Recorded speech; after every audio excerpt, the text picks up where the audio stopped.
Está escrito em Romanos 12, versículo 1, o seguinte: Rogo-vos, pois, irmãos, pelas misericórdias de Deus, que apresenteis o vosso corpo por sacrifício vivo, santo e agradável a Deus, que é o vosso culto racional.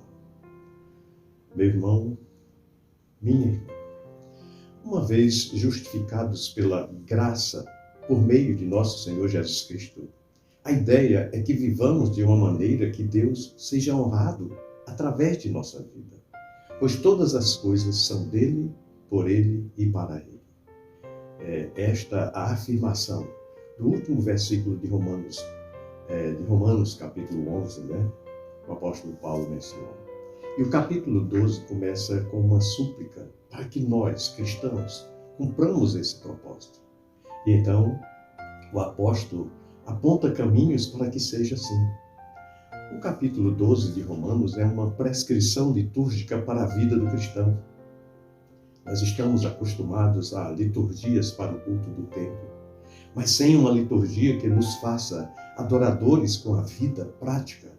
A liturgia do templo é perda de tempo, pois não irá honrar a Deus. Não há poesia, não há canção, não há louvores, não há nada ou homenagens que façamos a Deus e seja recebida como adoração, se a nossa maneira de viver não estiver manifestando harmonia com o reino de Deus. Olha, a liturgia proposta por Romanos, capítulo 12, nos pede a oferta de nós mesmos em sacrifício. Um sacrifício vivo, um sacrifício realizado por meio de nossas atitudes, de nossas posturas, também do nosso modo de pensar. Uma liturgia que envolve aprendizado, que envolve amadurecimento, que envolve crescimento. Este é o verdadeiro culto cristão. Ou será que acreditamos que o culto do templo seja o que Deus espera de nós? Será que é apenas isso? Jamais foi, não é e jamais será. O que Deus espera, na verdade, é o culto de nossa vida.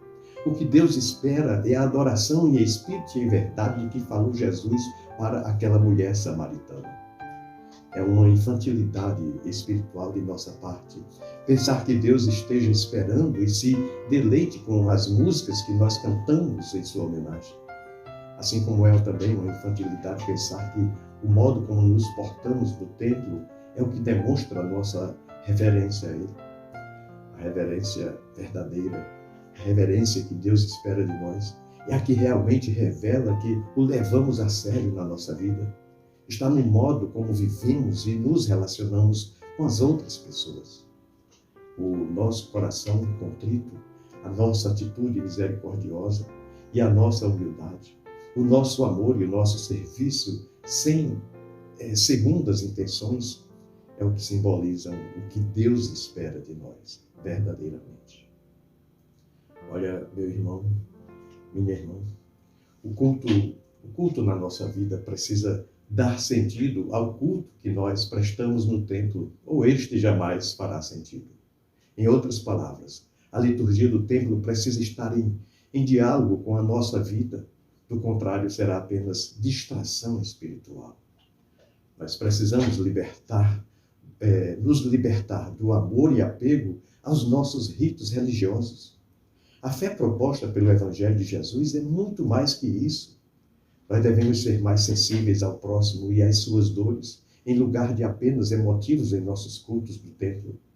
É um desvio chorar ao cantar um hino e viver insensíveis à violência, à pobreza e à fome que degradam o nosso próximo.